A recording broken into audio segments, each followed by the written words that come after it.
Hello and welcome to रोजगार सूचना। आज हम बात करेंगे coast guard assistant commandment recruitment 2022 के बारे में। इस वीडियो में मैं आपको सारी जानकारी दूंगी, जैसे कि इंपॉर्टेंट डेट्स, वैकेंसी की डिटेल्स क्या हैं, एजुकेशन क्वालिफिकेशन क्या चाहिए और इसके लिए अप्लाई कैसे करना है। तो वीडियो को अंत तक ज़रूर देखिएगा और चैनल सब्सक्राइब कर लीजिए ऐसी ही रोज़ नई जॉब नोटिफिकेशन वीडियोज़ के लिए। तो चलिए देख लेते हैं इंपॉर्टेंट डेट्स क्या है। तो commencement of submission of application, ये ऑनलाइन सबमिट होगी एप्लीकेशन 18 फरवरी से चालू हो चुकी है और इसकी लास्ट डेट है 28 फरवरी। 10 दिन का समय है जिसमें आप अपनी एप्लीकेशन फॉर्म भर सकते हैं ऑनलाइन। वैकेंसी डिटेल्स देख लेते हैं। तो assistant commandant group A gazetted officer की पोस्ट निकली है। इसमें जनरल ड्यूटी यानी कि जीडी की 50 पोस्ट हैं और सीपीएल की 50 पोस्ट हैं, मतलब दोनों की मिला के 50 पोस्ट हैं इसमें। और टेक्निकल जिसमें इंजीनियरिंग इलेक्ट्रिकल की हैं 15 पोस्ट। आगे देख लेते हैं क्वालिफिकेशन क्या चाहिए। तो जनरल ड्यूटी जीडी या फिर पायलट, नेविगेटर और वुमेन एसएसए के लिए आपके पास बैचलर्स डिग्री होनी चाहिए विद मिनिमम ऑफ 60% सारे ही सेमेस्टर्स में, सारे ही ईयर्स में। फॉर एग्जांपल जैसे आपने इंजीनियरिंग करी है तो 4 अगर साल हैं तो सारे ही सेमेस्टर के सारे ही सालों में आपके 60% मिनिमम होने चाहिए। सब्जेक्ट्स होने चाहिए मैथ्स, फिजिक्स और मतलब पीसीएम आपका होना चाहिए 12th में। इसके अलावा देख लेते हैं कमर्शियल पायलट सीपीएल एसएसए के लिए आपके पास 12th या उसके इक्विवेलेंट पीसीएम के साथ होना चाहिए और कम से कम 55% मार्क्स के साथ। इसके अलावा आपका डिप्लोमा जो है वो भी एलिजिबल है 55% मार्क्स के साथ, लेकिन वो भी फिज़िक्स और मैथमेटिक्स में होना चाहिए।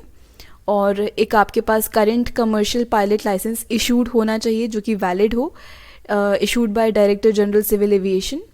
और ये सब कुछ आपको एप्लीकेशन भरते समय ही दिखाना पड़ेगा। आगे देख लेते हैं। तो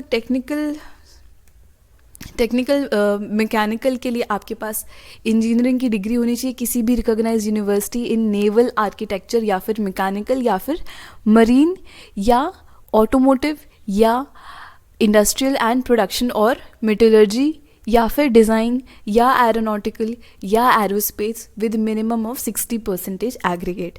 तो काफ़ी सारे यहाँ पे आपको ऑप्शन दिए हुए हैं। इनमें से अगर आपके पास कोई डिग्री हो तो आप टेक्निकल मैकेनिकल में इसमें अप्लाई कर सकते हैं। टेक्निकल इलेक्ट्रिकल और इलेक्ट्रॉनिक्स के लिए आपके पास इंजीनियरिंग डिग्री होनी चाहिए इलेक्ट्रिकल या इलेक्ट्रॉनिक्स या फिर टेलीकम्युनिकेशन या इंस्ट्रूमेंटेशन या फिर इंस्ट्रूमेंटेशन एंड कंट्रोल या फिर इलेक्ट्रॉनिक्स एंड कम्युनिकेशन या फिर पावर इंजीनियरिंग या फिर power electronics with minimum of 60%। तो टेक्निकल इलेक्ट्रिकल इलेक्ट्रॉनिक्स के लिए आपको इनमें से कोई सी भी एक डिग्री चाहिए विद 60% मार्क्स के साथ। लॉ एंट्री के लिए आपके पास कोई भी रिकॉग्नाइज्ड यूनिवर्सिटी से लॉ की डिग्री होनी चाहिए। एज लिमिट देख लेते हैं। तो general duty GD, pilot, navigator, women SSA के लिए 1998 से 2002 के बीच में आपका होना चाहिए। ये यहाँ पे मैंने डेट मेंशन की हुई है, अगर इसके बीच में आप हैं तो आप इसमें अप्लाई कर सकते हैं। कमर्शियल पायलट सीपीएल एसएसए के लिए 1998 टू 2004 के बीच में होना चाहिए। टेक्निकल एंड मैकेनिकल के लिए 1998 टू 2002। टेक्निकल इलेक्ट्रिकल और इलेक्ट्रॉनिक्स के लिए 1998 से अगेन 2002 और लॉ के लिए 1993 से 2002 के बीच में अगर आप हैं तो आप अप्लाई कर सकते हैं इसमें।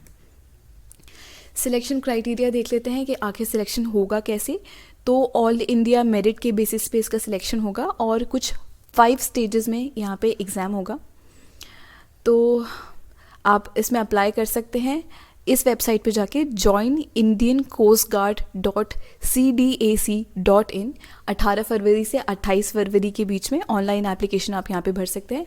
ऑनलाइन एप्लीकेशन की फ़ीस रहेगी सारे ही जनरल सबके लिए 250। अगर आप SC/ST कैंडिडेट हैं तो आपकी कोई भी फ़ीस नहीं लगेगी और अगर SC/ST नहीं है तो फिर आपकी 250 रुपीज़ फ़ीस लगेगी। तो गाइज़ ये थी सारी इंपॉर्टेंट डिटेल्स इस वैकेंसी से रिलेटेड। होपफुली आपको वीडियो पसंद आया हो। अगर पसंद आया हो तो प्लीज़ लाइक करिएगा और सब्सक्राइब करिएगा चैनल को। Thank you so much.